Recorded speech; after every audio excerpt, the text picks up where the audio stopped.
Telangana state کے محبوبآباد district میں دلوں کو دہلا دینے والا ایک بہت ہی افسوسناک واقعہ پیش آیا، جس میں کچھ انسان نما حیوانوں نے انسانیت کی ساری حدوں کو پار کرتے ہوئے ایک خاتون کو بے رحمانہ انداز میں قتل کرنے کے بعد اس کی لاش کو گھر میں دفن کر دیا تھا، مگر 4-5 دنوں بعد اس سنسنی خیز واقعے کا پردہ فاش ہو گیا اور پھر مقتولہ خاتون کی کے ناگامنی کی حیثیت سے شناخت کی گئی۔ جی ہاں، یہ افسوسناک واقعہ محبوبآباد ڈسٹرکٹ کے سگنل کالونی ایریا میں پیش آیا۔ مقتولہ خاتون 35 سال عمر والی ناگامنی کا نیٹو بیارم منڈل لکشمی نرسمہا پورم ہوتا ہے، جو طلاق شدہ بتائی جاتی ہے اور اسے 2 بچے بھی ہیں۔ وہ اپنے بچوں کے ساتھ محبوبآباد ریلوے اسٹیشن کے قریب رہتے ہوئے پلاسٹک کا سامان چن کر زندگی گزر بسر کر رہی تھی۔ اسی دوران کچھ مہینوں پہلے ناگامنی کی ملاقات پلاسٹک کا سامان چننے والے کے گوپی سے ہو گئی اور پھر ان دونوں کی یہ ملاقات محبت میں تبدیل بھی ہو گئی، جس کے بعد گوپی اور ناگامنی نے شادی کر لی۔ شادی کے بعد گوپی اپنی بیوی ناگامنی کو سگنل کالونی میں موجودہ اپنے گھر کو لے کر چلا گیا،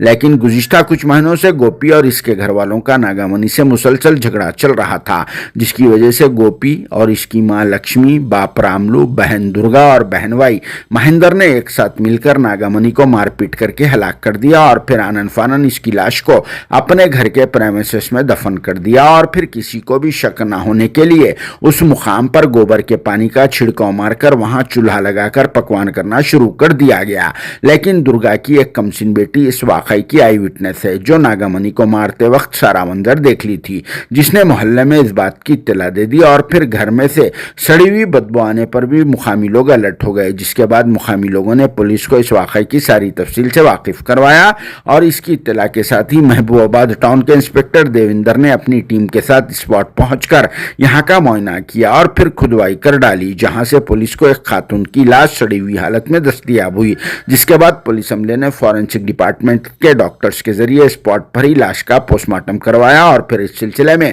ایک کیس بک کر کے تحقیقات کا بھی آغاز کر دیا۔ دوسری طرف کچھ لوگوں کا یہ کہنا ہے کہ مقتولہ خاتون ناگامنی اور گوپی کے بیچ میں ناجائز تعلقات قائم تھے، ان دونوں نے شادی نہیں کی، مگر ناگامنی کو ہلاک کر دینے کا ریزن تو معلوم نہ ہو سکا۔ جو بھی ہوا بہت ہی تکلیف دہ خبر ہے اور گوپی و اس کے ماں باپ، بہن اور بہن بھائی کی وجہ سے 2 کمسن لڑکے یعنی ناگامنی کے بیٹے یتیم ہو گئے، جو پہلے سے ہی باپ کے سائے سے محروم تھے، لیکن اب تو ماں کے سائے سے بھی محروم ہو گئے۔ جن کے ساتھ کیا سلوک کرنا چاہیے اور کس طرح کی سزا دینا چاہیے، کامنٹ باکس میں ضرور جواب دینا۔